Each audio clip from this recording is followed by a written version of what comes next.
Dahan-dahan lang yung halo kasi ano siya. Baka tumalsik. Pinagkasya ko lang dito sa kawali. Kasi yung isang kawali ko nadikit sa ilalim kaya hindi ko ginamit.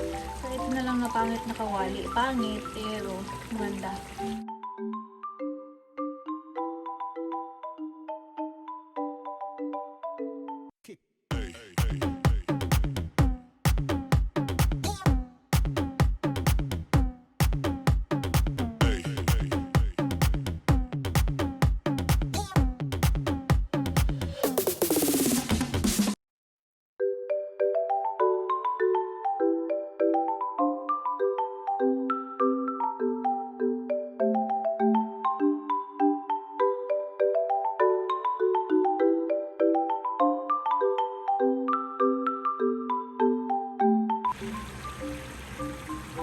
Hi guys! Ayan.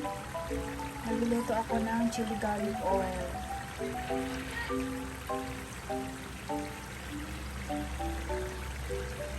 Nagkasya ko siya dito sa kawali.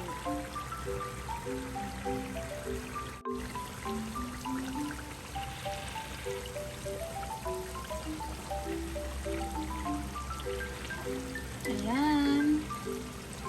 O, diba? Super anghang po niyan.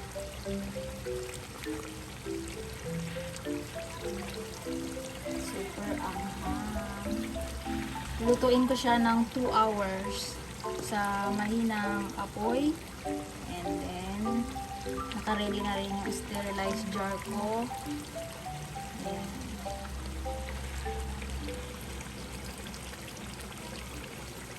Papawisan ako sa init. Medyo malaki yung mga hiwa. Sinadya ko talaga yan. Para naman hindi masyadong durog. Dahan-dahan lang yung halo kasi ano siya. Baka tumalsik. Pinagkasya ko lang dito sa kawali. Kasi yung isang kawali ko nadikit sa ilalim kaya hindi ko ginamit. So ito na lang na pangit na kawali. Pangit pero maganda. Kasi ito yung kawali ko na bigay ng jowa ko na ano, maganda. Maganda siya. Non-sticky siya. So, ayan. Mamaya pa yan maluluto. Thank you for watching. A few moments later. Hi guys! So, ayan. Ayan ang literal na pawis na pawis. Ayan, grabe. Pawis na pawis. So, ako po ay hindi umiiyak. Pinagpapawisan lang. So, ayan. Ako po ay nandito ngayon sa bahay. It's around 1:45 in the afternoon and busy po ako magluto. So, as you can see, nagluluto po ako ng is hot and spicy chili garlic oil.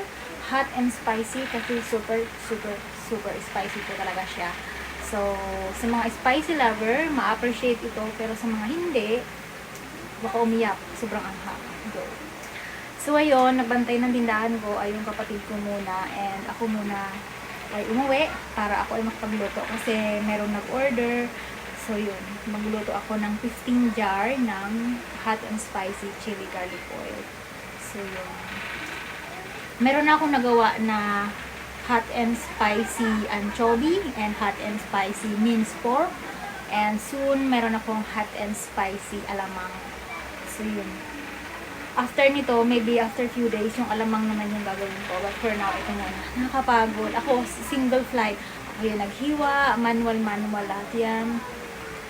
Tapos, i-blender ko pala yung mga sili. After ko i-manual na balatan yung mga bawang. Nakakapagod siya. But anyway, that life, kailangan nating sipagan. Kasi pandemic.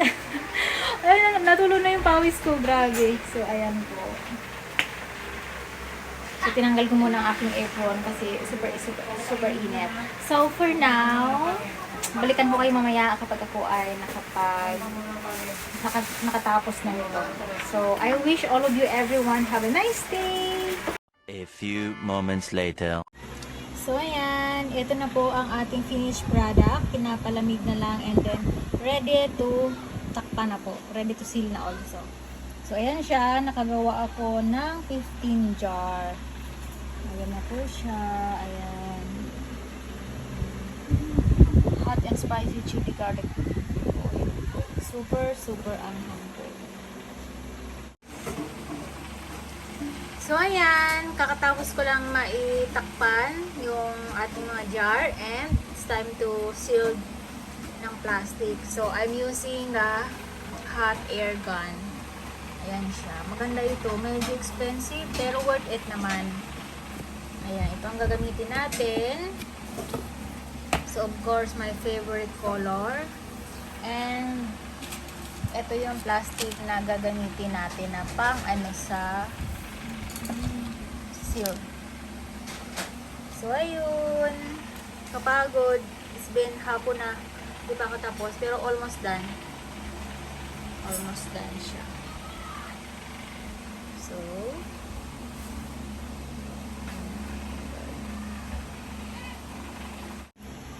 So, ayan. Finally, ayan na po.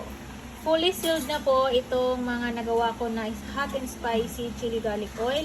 So, ang next na gagawin ay yung kapatid ko ang magdidikit ng mga label naman. So, siya ang naka-assign sa pagdikit ng mga label. Ako ang naka-assign sa pagluto at sa pag-prepared. So, ayan na po siya. Ayan.